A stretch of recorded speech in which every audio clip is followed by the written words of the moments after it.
This episode of Wake Up Jab is sponsored in part by Balance Patch and, of course, by Rami Wallaby Khalil's Street Fighter V character drawings. You can find a sample of them in the description.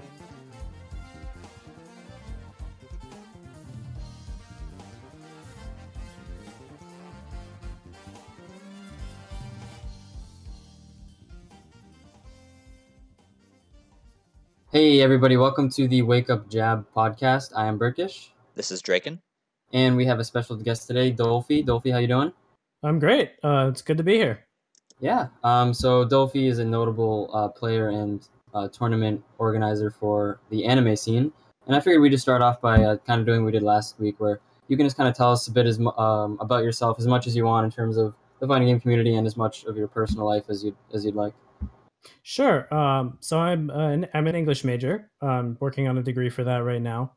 I started playing fighting games in end of 2013, early 2014 with Skullgirls. And I kind of dabbled in Super Smash Bros. Melee a little bit before that. I played Skullgirls competitively for about 3 years. I got a top 8 at an EVO and a couple other top 8s. And then I picked up BlazBlue February 2016. And I've been playing that ever since. And then this past February, I actually moved here to New England from NorCal. Yeah, so you were in NorCal like your whole life? Yeah, I was born and raised in Cupertino for 21 years. And then I moved a little bit further up north for about 6 months before I moved here. Why'd you come here? Two main factors. The first was I really wanted to eventually end up going to school here. That's the first factor. And the second factor is that I'm actually I'm dating another fighting game player, McPeanuts, and he lives here, so I moved in with him. Oh, that's the dream. I wish my boyfriend would play fighting games more. Yeah, we met through Skullgirls actually. Oh yeah? Yeah, he came to SoCal Regionals 2014, which is where we first started hanging out, and we got like really close after Combo Breaker 2016. Yeah, and we only played in tournament once ever. Who won? He did 2-1. Damn. It was close. Yeah, the first and second games were pretty close, and then the third game, like he just flipped the switch, and then I don't think I landed a hit on him. Damn, son. Yeah, wow.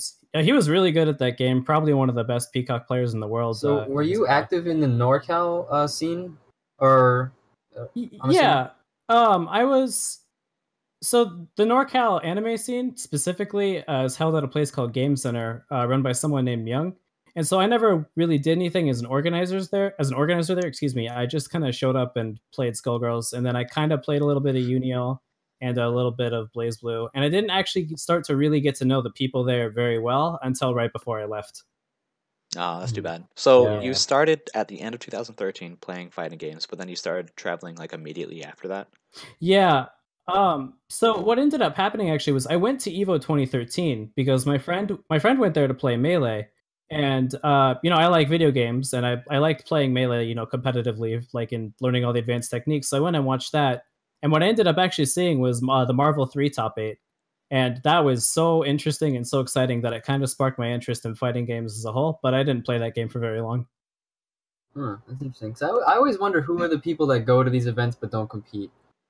Yeah, I think I did enter. But yeah, it was kind of, he's actually a pretty well-known Melee player now. He goes by the tag Weedlord840, which is very funny. But I like, in high school, I played Melee at his apartment like all the time. And he just I stopped playing and he kept playing, and now he's really good. And so I went to watch him play at EVO, and that was a lot of fun. Yeah, so main reason we have you here, other than just because we wanted to have you, is that there's a really big event happening this weekend. There's the Balance Patch monthly happening this Saturday, and there's in particular a very special guest coming that you're hosting. Do you want to talk more about that? Yeah, so this is our first time doing like a big anime monthly at a Balance Patch. Before that, it was held as its own monthly event, Fenway Fight Night. And so for this first one, I really reached out to out-of-state players. So we have a couple coming from, New York and Maine, one coming from Maryland. And then I kind of as like a last-ditch effort because, he was interested in coming out, and he's one of my friends. Beautiful dude who's like a top Guilty Gear and BlazBlue player from SoCal. I asked him if we could put the money together, would you be willing to come out for a weekend and just like play a lot of sets and hang out and have a good time? And it was kind of short notice, but he agreed to it, and so we got the money, and now he's coming out here, and I'm going to be hosting him this weekend. Yeah, which is just freaking awesome. Oh yeah, for sure. So is he coming from California? Yep. He's just flying in? He's actually on his flight right now at the time of this recording. Right. Yeah. Awesome. That's just awesome initiative too. Thank you. Yeah, because I really hope that we can see the anime scene in Boston grow, because I feel like it's been stagnant for at least a year, right? Like, even though we have this awesome venue, Balance Patch, and we do host anime games every Friday, we definitely need some kind of push there. So hopefully this is kind of the start of something like that. I mentioned this before, but it's just I feel that most of the players in Boston, first of all, for anime, Boston is like a relatively young scene. Right. Like, really young. The average Guilty Gear BlazBlue player has been playing that series for multiple years. And a lot of the Boston players, they're just younger. They haven't played the game for as long, and they haven't traveled as much. But all they really need is that experience. I think there's a lot of talent here, and just in the short time I've been here, I've seen it like firsthand. Yeah, definitely. I mean, this is the way you improve, is you play against players that are better than you, and it's definitely a great wake up call, because like, at least for me personally, it's like one thing to beat people at your local or get beaten by people at your local, and just there's not that big of an impact. But then once you play someone that's like, like that has like a sense of notoriety to them, like some fame to them, like it's just a different feeling. Like it motivates you more. I definitely agree. And something that I've kind of been trying to push people to think more is to focus more on like the quality of their play and how clean their play is versus the result. Because I've definitely left tournaments, like I've won locals here, obviously, but I've left tournaments like that I haven't won feeling better about my play, just because even though I lost, I felt like the level of play is higher. And I feel like because a lot of people haven't won like their first tournament or first local, they're more focused on winning over cleaning up and improving, when it's really more like if you focus on the process of cleaning up and improving and just fixing little things, like the wins will totally come. Yeah, I mean, you should go into a tournament theoretically expecting to lose, because the odds are always stacked against you. So the only thing you can do is keep improving and then when you win, you should be pleased, but like it shouldn't be what you expect. Totally. And recently I actually read the Daigo book, The Will to Keep Winning. And I was wondering where you got that idea from. Yeah, well, so I kind of came up with that idea talking to another anime player, Jonah Kim. But it was really more like that book totally like solidified the idea in my brain. And now it's like when I talk to people from the scene, I'm like, holy shit, I've got to get like everyone on board with this, because if everybody is thinking the right way, we can level up crazy fast, come out of nowhere, and like, take tournaments. That's what I'm hoping. As long as people actually travel as well. I don't know how many of the players other than like Alex Smith in the Boston anime scene travel. Yeah, so it's actually 2017 has been, since I've gotten here, it's been like a pretty big growth year. Some of the top anime players are starting to branch out a little bit more. Okay. Like Red Blade, a Hawkman player in BlazBlue, he went to Summer Jam and got third in BB. I went to defend the North. Right. Yeah, I went to defend the North and got fourth. Rick Dorr, who's in my opinion probably like the first or second strongest BB player here, started traveling. Tomato Blast went to his first offline major for BlazBlue and made it out of pools and had a really good set against SKD, who's one of the best BlazBlue players in America. So that was a really big deal. So I think we're working towards getting ourselves on the map, and I think just the idea of seeing someone from our scene that like go and place really well or just have like a really awesome showing on stream is making other players want to travel more. Yeah. Oh, definitely. Yeah, I think the great thing about like having somebody like Beautiful Dude come over to Bounce Patch is that you don't have to travel to get that kind of experience. It's like when we had Dominion last week, it was like we were at a really high level tournament just because we had some guests travel to us. Yeah, that's the only reason I even went out last week, because I was like, oh, Dominion's coming, I'm in there. Yeah. So that's pretty awesome that you got Beautiful Dude here. Yeah, so since we're already talking about the anime scene, I figured we might as well talk about specifically the New England anime scene. Right. And there's many points that you brought up to me beforehand. Things like how do the games differ? How does the scene differ? People will say like certain games are more popular, certain games are maybe looked at as dying, and the legacy of it all. So give us a quick rundown of the difference between the anime scene and say the Street Fighter Marvel scene. You know what I mean? Especially for people who say that the anime scene is dying. Right. Maybe they just don't know anything about the anime scene, so they just assume like, oh, Yeah. these games nobody plays them. Well, first of all, like the thing is that like the anime scene here is actually relatively big, and you guys are gonna see that on Saturday at the Balance Patch monthly. It's gonna be, I'm expecting at least 40 unique players Wow. across Ooh. BlazBlue, Guilty Gear, and Unist. It's mostly just that before Balance Patch we had Fenway Fight Night, and that was like, you know, the one anime event everyone tried to go out to, and there's no other Capcom games there. It's like an only anime event, and that's not happening anymore. So now it's like the Capcom and, you know, Tekken scenes are going to see anime like in full force on Saturday, and hopefully we can keep bringing that every month, and hopefully people will start to see, you know, that there is actually a big, very passionate anime scene here. But I think just because anime is not as big at events that also host other games, people just kind of assume that we're not very big in this region, which is absolutely not true. Right. For sure. And do you want to talk a bit about like how the scene differs, just in terms of like the games and just in general, you know, because a lot of scenes have different feels to them. Like I noticed the Marvel Right. scene is very lighthearted here. The Street Fighter scene is very serious here. So what would you give what's the overall tone of the anime scene here? It's, you know, the anime scene here I would say is pretty lighthearted. Socially, it's a very good group to be in for sure. But the main thing I notice is that like the, you know, the first few rounds are generally pretty laid back, and then once you get to like top 3 for any game, and then it's like down to the people who are really passionate and like put a lot of time into the game, the environment totally changes. But the interesting thing is that very few people here walk away salty from an anime tournament. It's very rare, but it's not that Really? it's not that we're not putting our effort What into it. weirdos. Yeah, Freaking anime players. players.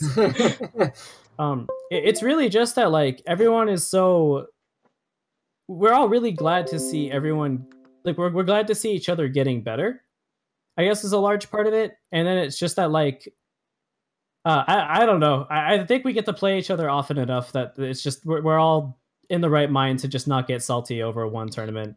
But like I've definitely seen some really really intense BB sets between myself and Richter, between like Alex Smith and Nick Oliver, between Asian Dave and Al Fighter. It actually, it gets really heated, and you can totally feel that in the game. But outside the game, you have nothing like, you know, trash talk happening on Facebook, like that kind of stuff that happens, I think, in the Capcom scene here. That's probably my least favorite part about the Street Fighter scene here is that people do get very salty, which all it does is stunt your growth. When they're not, that's my God. Real talk, like something that blew my mind, and I told McPeanuts this, like the moment I moved here, I never got why. I think I made a tweet about this too.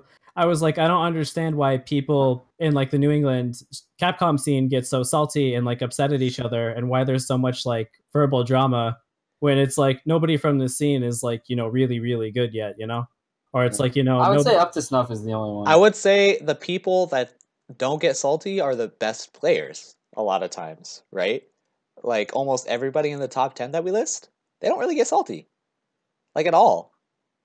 Yeah, I mean, well, the thing is when people get salty, they're trying to blame things other than themselves. Right. Yeah. Generally, you'll see that the people in those top 10 lists don't get salty for what Nick was saying, like for reasons that are out of their control. Like, oh, the game sucks, or like Balrog's stupid or whatever. They'll say like, oh, I need to improve. You know? Like that, the attitude for like the top players in Street Fighter here is really good. Yeah. Like I just know from talking to like, you know, people like obviously you, Burkish, and, you know, Zaf. It's just kind of like the level below that, or like the mid level. It seems there's just a lot of like, I don't know, too much pride, and definitely I feel like it stunts the growth. Oh yeah, that's the only thing holding back our scene, because Street Fighter 5 is too easy of a game for people to not be good at. Like, Yeah. the only thing holding you back is your own personal problem. It really is really easy. Yeah, it's extremely easy. So it's only you, like, as a person. Like, not even as, like, oh, your hands and the execute. It's like you as a living person is the only thing holding you back. But yeah, like when it comes to people are being held back, what about the people who are not being held back, the better players in the anime scene? Do you do like top 10 lists for each game? NFGC, top 10, Watch Mojo, BuzzFeed, all of it. Yeah, do they do that for like anime? Not really. No? I would say like the it's not that anybody really like rates each other. It's more like we kind of have an idea of who's the strongest in each game. And Okay. like I would say for Guilty Gear, I would say Nick Oliver, aka White Death, Johnny player, is like undisputed top Guilty Gear player here. I've since I've moved here, I've seen him lose one Guilty Gear tournament. Wow. Yeah. Was it to Alex Smith? Yeah, it was to Alex Smith. I was gonna say Alex Smith, Fems, the Axel player, and then I think Elfighter and Asian Dave are probably like the strongest Guilty Gear players here for sure. And then after that, there's like a lot of people who are relatively new or relatively inexperienced in the game, trying to get a lot better. And then for Blaze Blue, just results wise, I would say the undisputed top three, I think we all agree, are Rictor, the Bang player, Tomato Blast, the Arakune player, and myself. Because at every tournament that all three of us have been at, it has never been, I don't think it's ever not been us three in top three. Yeah. And just below that is there's a couple players who are really good and can definitely take sets off of like the top three I just mentioned in Blaze Blue. Just need like some more experience with the game, like Red Blade, a Hakumen player, Rowan, who plays Izio and Naoto, and then Zero, my player. And then really it's like, I'd say BB is the most fierce and competitive game here, because even like the sets are always close. Even if they're like 3-0s, they're really close 3-0s. Right. Yeah. You know, it's funny when you said a my player. I don't know Blaze Blue enough, so I thought you meant like your sponsored player or something. My player. My player. He does what I tell him to do.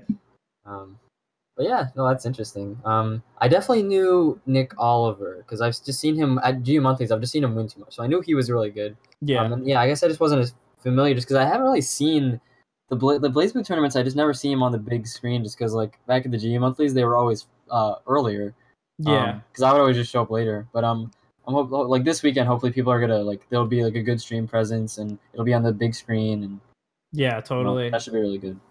Yeah, it's gonna be really good. The level of play here is gonna be pretty high too, I think. In general, I feel like since I've moved, the level of play here in BB has just like you look at VODs from when I first moved here, and then look at the VODs like now, and it's just like the same players are winning, but like the level of play for everybody is just increased like a decent amount. Right. So, quick question, beautiful dude. You said he plays both Blaze Blue and Guilty Gear, right? Yeah, he is. Is it gonna be free for him? It's hard for me to say because for BB, I don't know if anyone in Boston can take him out right now. I would say that Tomato Blast Arakune probably has the best shot at it. Okay. But there is a player from New York, Quinn, who plays Mai, that's coming down, and I've only seen him play a few times, but I think that guy is crazy good, and he's gonna give Beautiful Dude a run for his money. And in Guilty Gear, I think it's going to be really close between him and Nick, because according to Nick, and this is actually part of the reason why we chose Beautiful Dude to come out here, Nick has actually played Beautiful Dude, won 4 games in a row, and then Beautiful Dude won 1 game and then dipped. So, yeah. Oh my god. Wait, was this in casuals though? Yeah, this was in casuals. Whatever. Yeah, I mean, totally whatever, but I like it though. Beautiful Dude has told me this too. 1, Johnny is a really, really hard matchup for Zato. And 2, Nick is just an extremely like decisive, clean player. Do y'all counterpick in Guilty Gear? Or no? Is it mostly just mains? I would say anime games, there's so much less counterpicking than in Capcom Fighters. Because so many more mechanics. Yeah. So many more mechanics. My perspective, at least, is that it takes a little more time to learn a character. Yeah. And then it's just that like anime games tend to give you a lot of system mechanics for dealing with like bad matchups. So you still have a lot of tools at your disposal, even if the matchup is a little more rough than you'd like it. And so most people would rather just take the time to learn that out. Yep, that makes sense. And so it's only going to be Guilty Gear and Blaze Blue this weekend, right? So no Uniel, as far as I know. Oh no, we are having Unist. Unist, yeah, right. I haven't brought that game up because it's really only 3 people here that play it actively. Red Blade, who plays Wagner, Zero, who plays like the entire cast, and then Elemental Excel, who plays Eltnum. Yep. But like outside of those 3, a lot of people here were really interested in Eunice, myself included. But I know for the Guilty Gear crew, I just don't think they're really like that invested in anything that's not Guilty Gear. Okay. And then for Blaze Blue, it's kind of like the top Blaze Blue players here are just so passionate about Blaze Blue that like we all just wanted to put more time into that once that game came out. So right, that makes sense. For Guilty Gear, I think it's like some of them plays Blaze Blue and some of them play Street Fighter, but they're still pretty focused on Guilty Gear. And then for Blaze Blue, it's like straight up Blaze Blue, as far as I know. I would say at least in New England, BB players don't really overlap with any other game. Right. I would say Nick Oliver can play both Guilty Gear and Blaze Blue pretty proficiently, but he doesn't really enjoy Blaze Blue, so he doesn't play that a whole lot anymore. And then Asian Dave, Guilty Gear Potemkin player, also plays a little bit of SF5, and obviously Alex Smith also plays SF5. Right. Yeah. So yeah, we're just gonna move along right now. Yeah, sure. So If there you were want two to, viewer... Nick. You know what, Drake? I'm the host. Okay. I'm the host now. Okay. Yes, I'm the host. So there was two viewer questions. I think we kind of covered them, but just let me know if there's any other input. Sure. One of them was how strong is New England in Blaze Blue, and then the other question directed directly at you was, oh wow, it's really long. what is your impression of New England FGC scene versus that of West Coast? While skills are a factor, how about things like how close the community feels, etc.? So do you have anything to add to those questions that we didn't already cover? Yeah, so for the first one, I think New England BB is exactly what I would define as a talented but inexperienced scene. Because I think particularly like Rick Dorr is by far the person who's grown the most since I've moved here. I think Rick Dorr, myself and Rowan and Tomato Blast, I think with a little more experience can start like really getting up there and start making it out of pools more often and hopefully making it to some top 8s. But the thing is that a game like Blaze Blue is a veterans game. It came out in 2009, and like the average player in really strong scenes like SoCal or New York or Texas or PNW, they have been playing since like CT or CS. Right. Yeah, so that's the problem with legacy games, man. It's so hard to get in late. It is so hard to get in late, but I have seen so much progress and so much growth that like I am really confident that it'll just be like another year or two before players in New England start taking names. So I think it has a lot of potential at the very least. Yeah. Awesome. Yeah, those are a good way to answer that. And go ahead. Yeah, and the second question, so this is a complicated question because I can only give insight really on NorCal, but I am very well networked with like players from other scenes. New England anime is pretty drama free, minus like a couple things and a couple people. What it must be like. Yeah. It's pretty mild here, and I think the social element is really good. We've become really good friends. And it is like that on the West Coast, but like there's a lot more cliques. I think a lot more rivalries, not in like the gameplay way, but in like the social way. And just the impression that I get is a lot of those players are a lot more socially closed off. Not really in NorCal. NorCal is actually really good about not really being like that, but I definitely think that there's some clique problems in other parts of the West Coast, just out of my observation. And also just a lot of things like, as an example, and I'm really grateful for this opportunity, don't get me wrong, but at EVO this year for BB, I went, and I'm friends with some of the SoCal players, and they like hooked up with, some of the Japanese players that were coming and like brought them to this hotel room, which wasn't the anime suite. And I also went there and like got to play them. And it's like awesome that I had that opportunity, but it really sucks that like top players get squirreled away in other rooms, and that like up and coming players don't get to play them because they'd rather just play with each other all the time. Yeah, and that is one thing I noticed. I feel like the anime scene is a little closed off a little bit. It's not saying they're closed off as people, but just like the scene seems right. They seem to keep themselves similar to kind of with the Tekken scene. Yeah. Whereas I feel like Street Fighter and Marvel just tend to squirm around everywhere. Yeah, I think there's definitely a lot more of that in anime, and it's just coming from the Skullgirls community, which is like this big, everyone like plays with everyone for the most part likes everyone, like kind of community. Coming to anime and having it be this kind of like closed off thing really sucks. And I know I would be having a pretty like mediocre experience if I just didn't. I just kind of happen to be in touch with like the right people at a lot of times, and it's right. I don't think that's fair to people who are trying to get into a game that's already really hard to get into. Yeah, I mean, it's an important lesson to learn as a player. You have to be willing to. If there's a player you want to play, you just have to ask them to play. Like, just they're not they're not like J-Lo. Like they don't have security guards. Like they're humans. They'll play. You know what I mean? Yeah. And I think the way that this differs from the Capcom scene, which is really interesting and kind of contradictory, but like it's interesting to me because I feel like, Capcom pros, like the whole esports model kind of makes them into like these McMini celebrities, right? But despite that, I feel like they're almost more accessible as people and as players than like some players in the anime scene, which is smaller and absolutely not like the esports kind of, community. It's a good point. Yeah. And a lot of it to me is just like there's totally drama in anime, and I think a lot of it stays behind closed doors. So I'm sure I haven't seen all of it, but I'm really close friends with like a couple players who I know have been really hurt by like just really petty stuff, just stuff like personal rumors, and like just backstabbing and like talking shit behind people's backs. And I'm sure that happens in every community, but like it's hurt people that I'm personally am very close to in anime, and that's something that really sucks. Yeah, that sucks. Yeah, it is unfortunate. It happens everywhere. Yeah, for sure. But it's definitely unfortunate. Yeah. All you can do ruin someone's experience. All you can do is be a better person, man. That's the goal of this podcast. That's our thesis statement. Yeah. Right. Be a better person. Totally. And the way I feel is that it's like with DBFZ and BB Tag coming out, I kind of think that Central Fiction in particular, BlazBlue, is going to become more like I don't know how to describe it, not really like a legacy game, but I think it's going to be like a smaller knit game. And what I'm really hoping will happen is that the top players and the people who are still passionate and keep working even while it's a smaller game will kind of take the helm of the community, right, and just be really welcoming, and hopefully just keep BlazBlue going for as long as it needs, and hopefully just make the social atmosphere of anime healthier. Are you not going to play cross tag? So you sound like you're sound a little down about it, to be honest.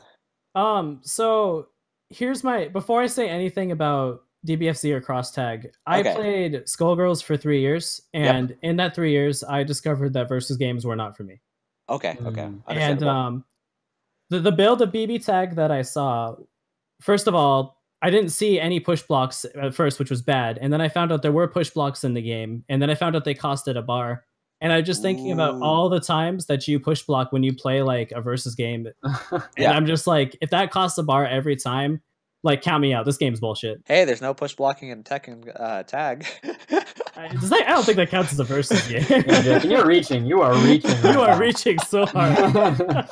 But I mean, I'm actually super hyped for 2018 anime scene because like I'm personally like a big fan. Well, of DBFZ that's coming out. Like I'm really like looking into that game, and the cross tag game just looks like it's gonna be a ton of fun to watch. Yeah, I'm excited for that too. And I like in general, I love watching anime games. I'm not very good at playing them, but I love watching them. Totally.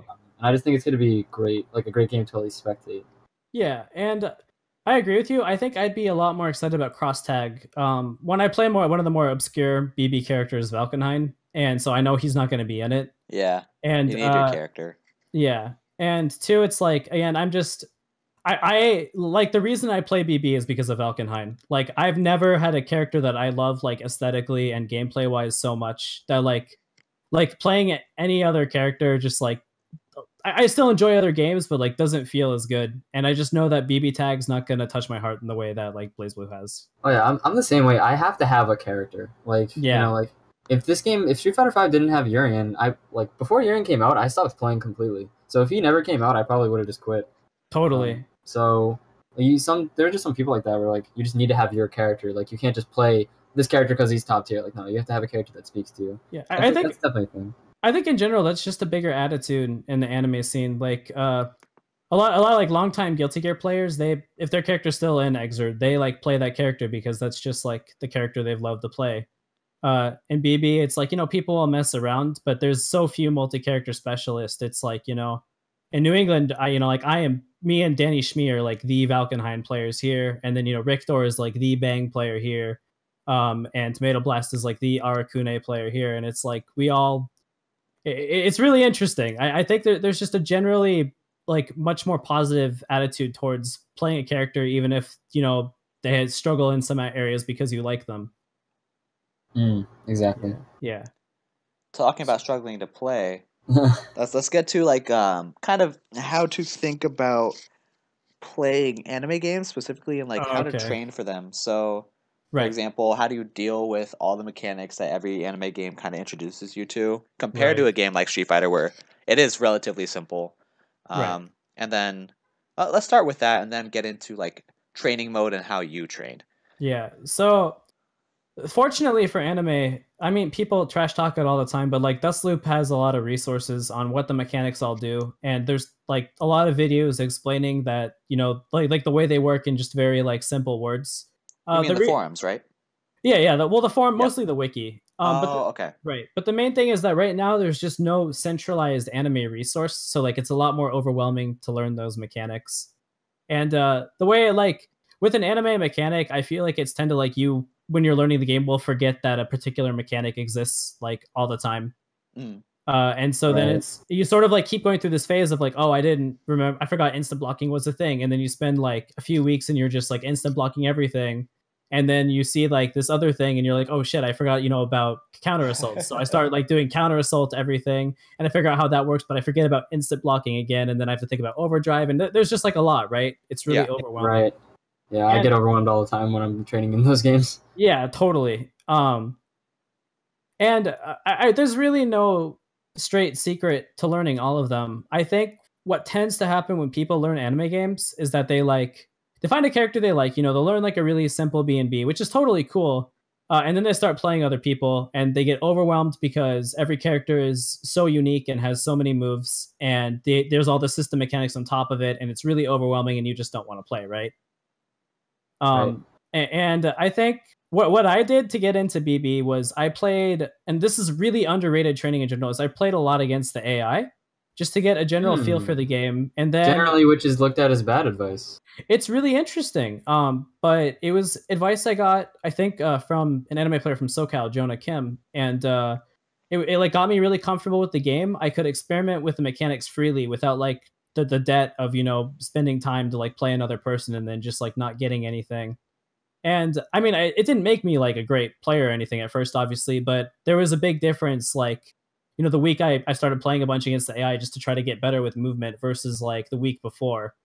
And it's like you become so much more comfortable with the game's mechanics. And then when you start watching videos or like seeing what other players do, you kind of start to connect the dots on each mechanic. And then you can kind of like apply that yourself a little bit more. That's something I kind of did when I was like learning Skullgirls a little bit a couple years ago. Oh, yeah? I was told to actually go through like story mode and just try to figure out mechanics there because there's so much you need to learn in Skullgirls. And I mean, if you're playing against another player who's decent, it feels like the offense is never ending and you'll never be able to get them off and you have to guess Totally. between 50-50s constantly. Yeah. It's like I got similar advice for Skullgirls, so I'm not actually completely surprised. I think it Yeah. applies more to a game like Street Fighter where you don't really need to learn Yeah, that's what I was gonna say. mechanics as Like much. because in Street Fighter it's terrible advice, but when you say it like that, it makes a ton of sense due to the way that in particular anime games have a ton of like defensive mechanics too, and you can't Right. really practice those in training mode because you have to get the muscle memory of when to use like when to instant block and stuff, and the only way to do that is to play technically. Yeah. And playing against the AI is good because there's no way you're gonna have any pressure because you're not worried. Like even if you're just playing for online points, maybe you'll have pressure on yourself. But like Yeah. versus AI, you're like, you know what I mean? You have nothing to lose. So it's like I could definitely see it as a good way to get your muscle memory down. Yeah, and I'm also just gonna say that like playing online, like when you're learning an anime game, is such a big mistake because on top of all the things I mentioned, you also have to account for delay, which just it makes stuff like instant blocking like 1,000 times more frustrating and more difficult to learn. So it's not instant blocking; it's 3-frame delayed Yeah, blocking. yeah, and for anime games, especially like just those few frames and how they affect some of the system mechanics makes online play a different experience. But I can get into that later. The main thing I really wanted to make the point of is that like I think in anime games it's really you want to focus completely on getting comfortable with the engine first, and I think versus AI gives you the closest thing to like the environment of a real set, but without putting on like any pressure and like a lot of frustration in terms of just getting comfortable. And then once you're like more comfortable with that, and in terms of practicing things like instant blocking, you can record the dummies in that game to do whatever the heck you want. So if there's like a really particular thing you want to work on, you can set up for that. But it's just that it's a lot of work to get to a level where you're like competent enough in the game that you can start really improving, if that makes sense. Yeah. So, like you have to learn the engine first, and I think that's the main thing that like off-puts a lot of players, which is totally understandable. Yeah, for sure. And like in terms of what to train for in particular, because you had said like you could go into training mode and record a specific thing to instant block. And one problem I was having as a player, and I'm sure other players have it, is like, well, where do I start? Right? It's like there are so many things that need counters, blah blah blah. The way I've been thinking about it lately, which has been really helping me, is just go and play some matches and just think in your head things that you were getting hit by or things that you realized that they were getting away with. You know what I mean? Just like relate it to things that you've experienced in your own matches, because there are theoretical things like, oh, if I play against this good of a player, he can do maybe this. But it's like, I think it's a really good idea to start with things that have been done on you that you might not know the answer to. I think that's a great approach. And in fact, the way I would advise somebody who is like really wants to learn the mechanics of an anime game is I would say like get a notebook and just anytime you see something, write it down. And then that's like the exact next thing you can work on. And you just take the whole like learning process one situation at a time. Yeah, exactly. You have to break it down or it becomes way too overwhelming. Yeah, exactly. And in fact, when I mentioned that I moved further up north in California for a few months, right? And while I lived there, my internet was a 3G hotspot. So yeah, so I could not play online. I was so far from Game Center and I couldn't drive at the time. So I only got to play people offline roughly every 90 days when I took the train down there. And so what I did in that time was I had internet that was good enough for me to look at match videos. I would just look up videos of like what other people did. And then I would literally write it down like, oh, this is like Jen's block string. I'd go in the training mode, set the dummy to be Jen, I'd have him do that block string. And then I'd look at like his frame data. And then you can kind of like slowly piece together how the character works. And I think I just had like a stubborn amount of motivation because I really love Valkenhayn and I really love BlazBlue. But like very slowly that built up into just this big knowledge base of information. And like the improvement showed. It's like when in the few months that like I played in NorCal for BlazBlue before I left, like people were telling me that I grew insanely fast and like my knowledge of the game was just growing at like an incredible rate. Because you studied.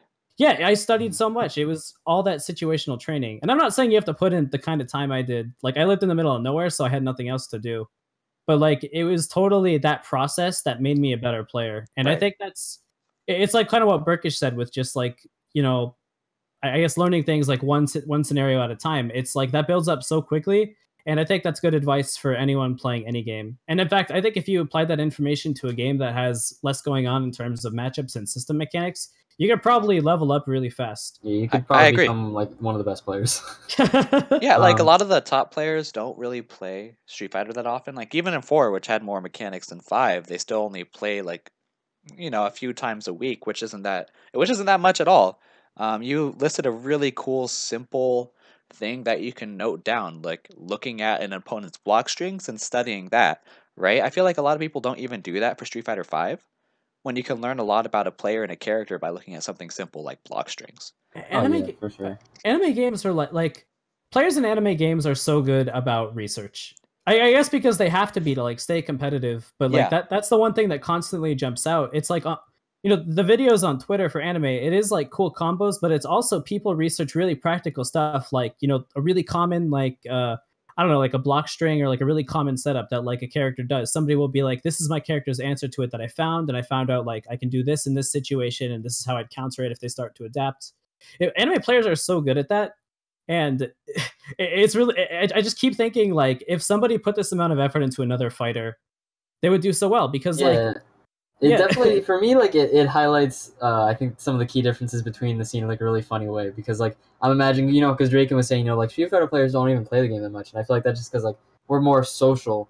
I imagine like Justin Wong wearing the Bud Light, you know what I mean, and going out and drinking while Ogawa's in the lab, you know what I mean, like learning about, you know what I mean. So I find it funny how like it shows like that there's a key difference. Yep. Totally.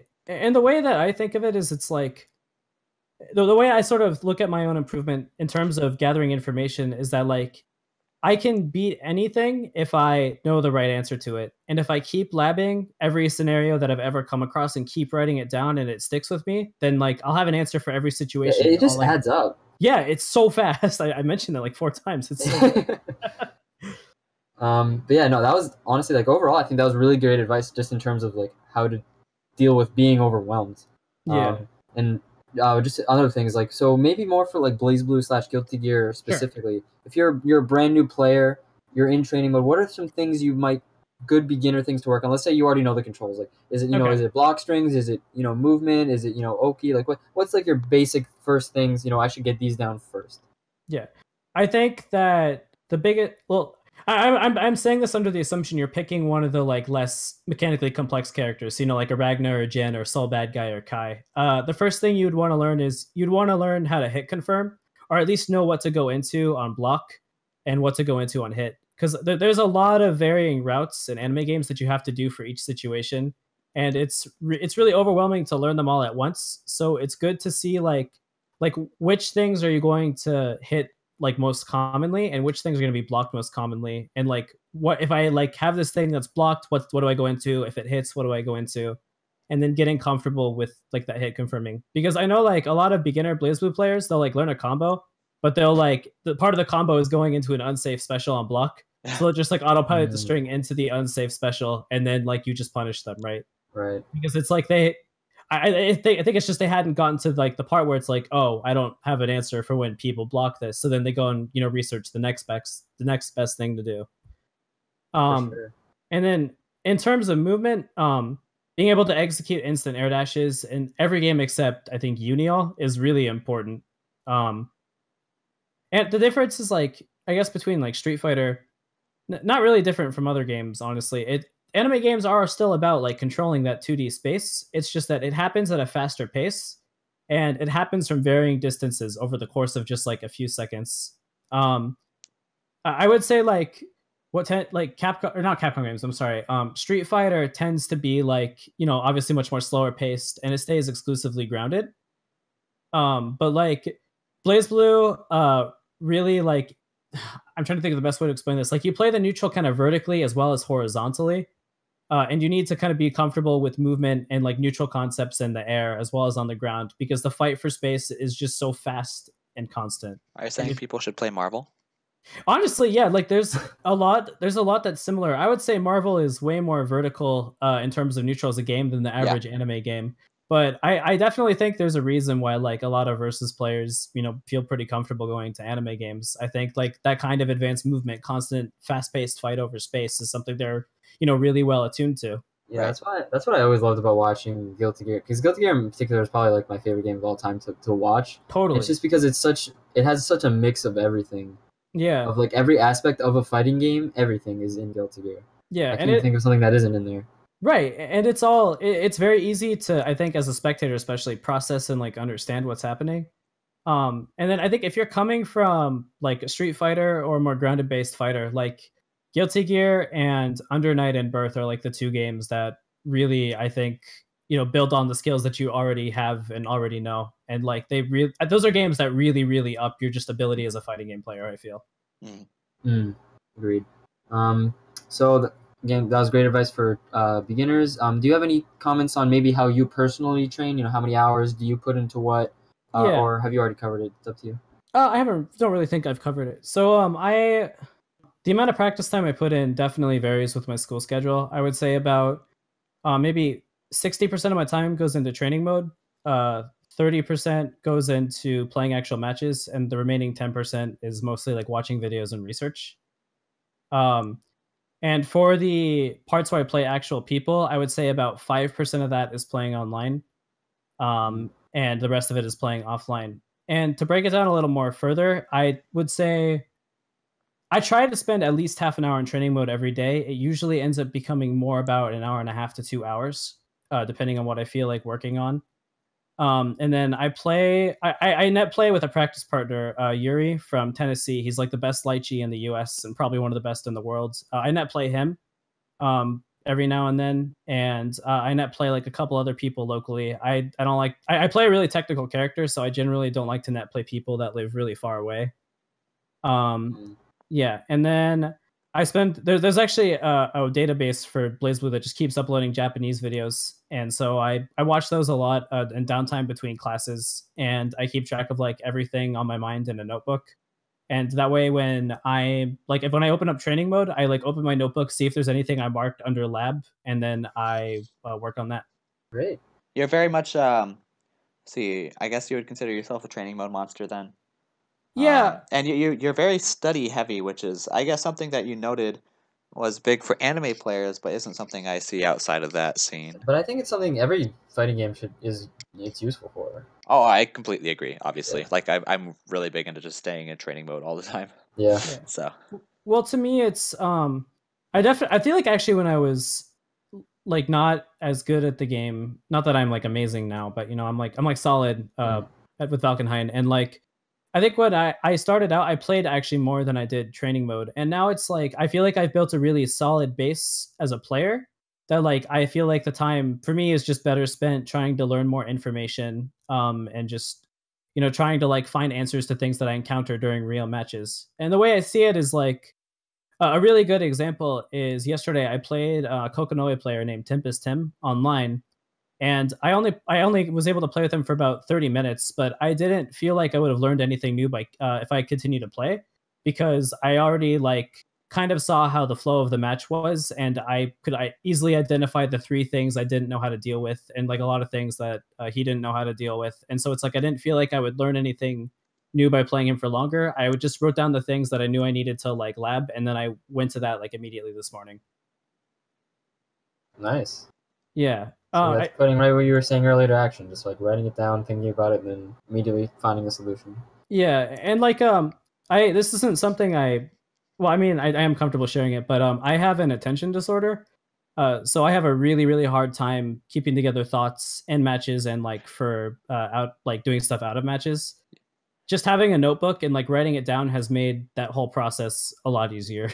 yeah, I was wondering about that because you're like, I wouldn't learn anything after playing more than 30 minutes with this one guy, so I wrote everything down. It's like, how do you fare when it comes to an actual tournament match with situations you're not familiar with? When I'm in a tournament match, if I come across something that I'm not comfortable with, I typically try to avoid dealing with that thing altogether. But usually what ends up happening is I lose because of it, and I just make sure that I take note of it immediately, and so that especially if it was like a close set and it was the reason I lost, that I absolutely have a solution to that next time. But a lot of times it's sort of like I've realized I take like a couple breaths in between games, and I just think about like the thing that I don't understand, and sometimes if I just think about it critically for a little bit of time and just jot down a few ideas, I can at least come up with a new answer that might work, even if it doesn't work, it's better than the old one, which I knew wasn't working to deal with something. And the way I think I play in tournament right now is very methodical. So it's like if answer A is not working, I usually immediately go to answer B. And then it's like my answer B I'm not as comfortable with as answer A. And then like if answer B doesn't work, I go to like answer C. I just kind of have like a rotation of things of adaptions that I try. So could you give an example of that, or can you not think of one? Yeah, I can probably give an example. So, when I was playing Zero, who's our local My player, I didn't know any of Mai's frame data, and I was trying to like jab him for pressing buttons after these strings that I thought were minus, and I was just getting counter hit, and I didn't really know how to deal with that. So what I basically decided was, okay, like I'm not going to try and jab him out of these strings because I know I can't do it. I'm going to look at my other solutions instead. And so I actually started barrier blocking and trying to escape the string more, even though it was going on for a little bit longer. And when he would do the same thing over and over, even if it like I wasn't trying to challenge it. So what I started doing was I just started like letting him hit me for a really long time, and he would push himself away. And then eventually I'd have to stop dealing with that thing because he'd be out of range. That's a really specific example. Yeah, but that's good. That's what I wanted. Yeah. Yeah, it's that kind of thought process. Like if I'm not comfortable with something, in my opinion, it's easiest for me to stick with like the lowest risk, lowest reward option, even if it means I'm missing opportunities or I'm getting hit more. I don't know if that makes sense. No, yeah, it's important. Optimizing everything is super important. Yeah, because it doesn't really matter what the fighting game is. It just like avoiding the situation of getting hit in any fighting game is super important. You want to be the one that gets the hit. You want to avoid the situation of getting hit. And it may seem random in some games, but in reality, everybody's always trying to put themselves in the best position to not get hit. Right. And then just to reiterate the thing I said earlier, I wrote those things down. I immediately looked up the frame data and saw that I was just like, I was basically, I don't know how to explain this. Like, I was in so much block stun that it felt like those normals were plus, even though they were all minus that he was ending the string with. And so I get sorry, but like I get mixed up with that all the time. Like whenever someone plays me in Blaze Blue or like when I play my friend in Blaze Blue, like I'm like, there's no way that's minus. But then he'll be like, no, it's minus. And then but like I swear I would press a button and get counter hit, but it's like maybe the block stop or whatever it's called. Maybe yeah. I don't know what's it called. I don't know, man. You're thinking of the right thing. There's definitely things like that, and sometimes it's not very intuitive. As an example, Azrael has his infamous Gustav Buster, which is this like it's like this gap closing mid special that's +1 on block, but like it feels like it's really minus because it takes him so long to recover. But you're just actually in so much block stun that he's actually plus. And like every time someone fights an Azrael player for the first time, and they get counter hit after they block the Gustav, you could like the entire crowd watching just goes, "Oh no, he doesn't know." Yeah, and I would definitely say BB has a lot of what I would call like knowledge checks on just things like that. It has a lot of knowledge checks, and so it's really important that you just like make sure you can pass those. And the easiest way to learn how to like pass those quote unquote knowledge checks and matchups is to lab and learn about every character. Damn, that's hard. It's a lot of work. Yeah, to be honest, I'm still really surprised at myself that like this game has, I think it's like 36 now, 36 unique characters. They're all really complicated. There's a ton of like small stuff you have to know about them. I do not know where it is I find the motivation to like keep wanting to learn more about the game and keep improving. It's just, it's so much. I don't know. I'm just really drawn into it. I think just because that's what makes you a good player. You know, I think that's a characteristic of a good player. You know, I don't think it's a coincidence. Yeah. And I think the worst players are the people that aren't as passionate into that. You know what I mean? Yeah, I actually had a thought about this the other day. It's like I don't really care if people think they're better than me or if people like are better than me. I'm not really bothered by that. It's like I really just want people to see that like for me that I'm really passionate about the game, that like I'm always working hard and that I'm constantly improving. That's like what's most important to me, I guess, even if it means like I'm not, making it out of pools or whatever. Yeah, so we've talked a lot about different kinds of tactics that you can do in anime games. Sure. Specifically in Blaze Blue, like you have a lot of different character matchups you need to know. You need to know a lot of little things for individual characters. We talked about training mode, but what about movement? Neutral. How do you kind of manage how fast-paced anime games are? And you can talk about specifically Blaze Blue, of course, but I feel like that's one of the hardest things for a new player to deal with, just getting either, rushed down or not figuring out how to get in.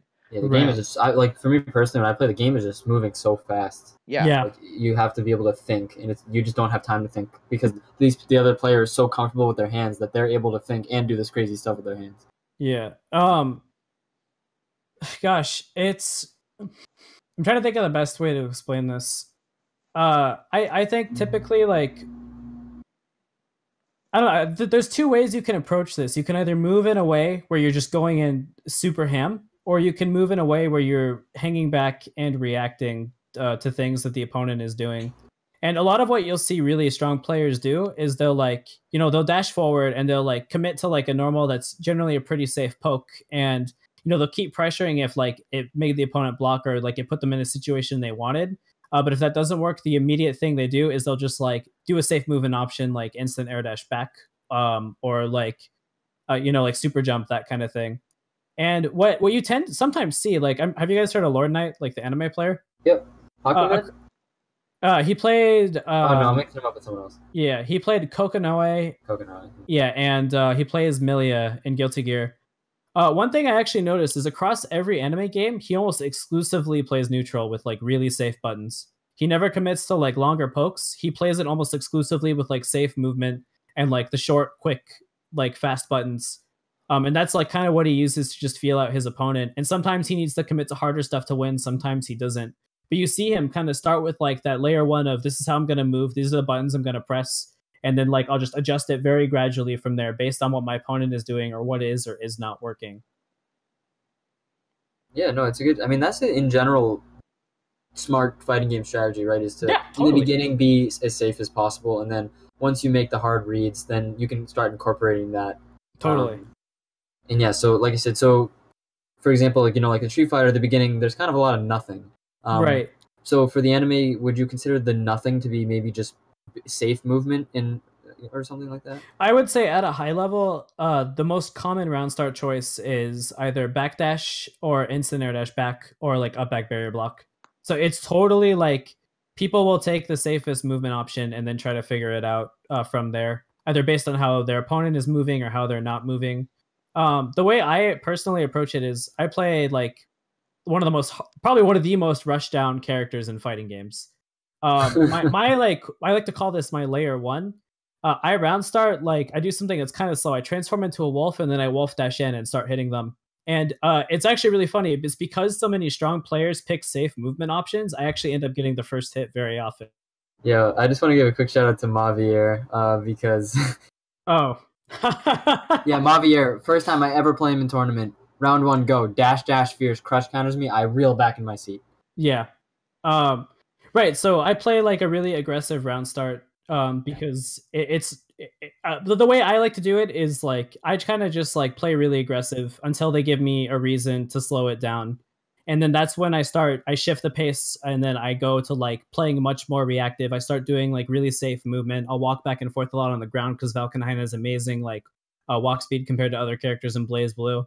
And then I just try to look for the exact kind of patterns I described in movement where, people will do like, safe poke. And then like when they see it doesn't work, they're air dash back or do something more defensive. And I'm trying to like identify. I mean, I guess you probably see this as a Street Fighter player too, but I feel like the biggest thing that top anime players are really good at doing in neutral is just identifying patterns in movement. And then it's super important. Yeah. Not only that, but also how that changes based on resources, how it changes based on the matchup, how it changes based on like whether or not you're winning or whether or not they're winning, whether or not they have the life lead. It's the exact same kind of concept. You're just doing it a little bit faster. And I would actually describe Blaze Blue in particular as being a much more reactive game. So it's like you really just have to be like no second thoughts, on point with the decision you're making when you commit to like harder movement, if that makes sense. No, definitely. And I think it was a good point you made about like, their patterns in meter, right? Because like if you give an example in Street Fighter, like say you're going up against Cammy and she has 1 meter and she's walking towards you, you might think, oh, she's going to do EX dive kick. So that just changes the metagame just based on the fact that they have a meter. Right. As an example, I fought to get into top 8 at Defend the North. I fought a Connecticut player named LTP who plays S.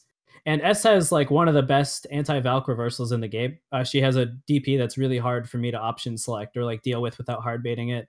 And I was really scared of it the first game I played, even though he like didn't really show it. He started showing it more later, but like I ended up noticing he only DP'd whenever he had the meter to make it safe. So I made like the hardest read I could. And I did like wolf backdash on his wake up. So the DP completely whiffed and he couldn't like do anything to make it safe. And then I punished him and took a round off that. It's that kind of it's sort of a basic fighting game concept, but it is like that kind of thing.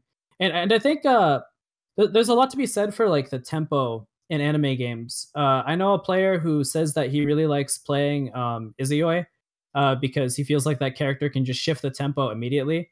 And so he's just every like few seconds changing between like being really hardcore, like rush down and like in your face and just trying to get in and then just slowing back and like trying to get you to hang yourself. And I think at the top level, especially, you see like those shifts happen in people's game plans like simultaneously and really fast. And then it becomes much harder to figure out somebody's movement pattern. It's almost like you're trying to figure out instead the pattern of how they flow with the game. Right. No, it's a good point. And it's definitely important to understand what state of mind your opponent is in. Because people will forget an autopilot, but you have to think like they're a person too. If I was a person, what would I do? What has he shown me that he's willing to do? And once you do that, you're able to just like seem like a god, like seem like you're like Neo and you can see the future. But like in reality, you're thinking logically, but like logic is telling you to do a normally illogical thing to get the better read. Yeah, and gosh, I don't know. It's really interesting when it's like you watch. I don't know how to explain this really, but like high level play, you see people pick really wild options that are like on paper not very good, but like. Or at least, at the very least, very situational. And then people pick the option and like it works out for them. And you can't really see like what their thought process was behind picking that option until like you look at the VOD and like go back like a few steps and see what it was they were looking at. And sometimes you still can't tell. Wow. Sometimes they're just gods. Yeah. Yeah, my favorite. I love the players that like don't base on reads. They just try to make the hard read for the hell of it. Yeah. They're like without the information. Yeah. Like you know, that's like in Street Fighter, the type of people that'll do like a walk up DP and stuff like that. Yeah. For advanced tactics, gosh, I feel like that's the main thing. I guess my conclusion is that like it's really the same as most other games. You're kind of looking for the same things. It's just there's a different set of options to consider, and it's probably happening a little bit faster. What's really interesting is for Skullgirls, one of the most successful Skullgirls players, the Kill Sage, who's now making a killing in Marvel. He actually is a Smash player. He's actually coming up this weekend, by the way. Yes, he is. And what's really cool about that is that like when you watch him play Smash, it's like the exact same kind of things that he's looking for, and he runs like a sort of similar game plan at times. It's very interesting. Same concepts across every game. It's just that the actual options you're considering are a little bit different, but you're still trying to find the flow of like how the opponent is moving. You're still trying to pick up on patterns and like what changes behavior, that kind of thing. Yeah. And that's what makes like, you know, a good fighting game player is that ability to just home in on those really fast. That's why I love fighting games in the first place, is because no matter what game it is, it's very psychological. Yep. And it's very thinking on your feet. So Totally, even if you get 100%. overwhelmed by like all the different mechanics in a video game, whether it's something super simple like Smash 4, or something incredibly difficult, you know, like a versus game, it's still basically trying to understand your opponent as quickly as possible, Right. or learning about your opponent beforehand and picking the best options. So even if Yeah. this all sounds overwhelming, it's still a bunch of psychology. Yeah. It's really cool. Yeah. And unfortunately, that's one of the pitfalls, right? Because you can get so lost in the complexity that you're not thinking about the player. Right. Right. But at the end of the day, it all breaks down to the same thing, which is just player psychology. Yeah. I think that's all we wanted to talk about. Yeah, it was great having you on, Dolphy. Yeah. It was a really great chat. So everyone can look forward to this weekend's monthly. It's going to be a big anime presence. Should be some great matches. Hopefully, I'll be streamed, right? Streamed? Hopefully. Yeah, We'll see. hopefully that's the plan. Oh, and I told him I would give him a shout out. Yeah, shout outs to my friend. I think I mentioned him. Shout outs to my friend Yuri. He's my like kind of practice partner in Blaze Blue. Super awesome, supportive guy. And you can follow me on Twitter at DolfyIB, DOLFYIB, if you want to like learn more about me. I use Twitter more than Facebook. I know most of the community in New England uses Facebook, but yeah. But Twitter's better. The Twitter's way better. I love Twitter. I love Twitter. Way better. It's my favorite. All right, awesome. Well, thanks for coming on. Yeah, no problem. Yeah. Thanks for having me. Of course. Yeah, so that was it for this week, guys, and we'll see you next week. See ya. Bye. See ya.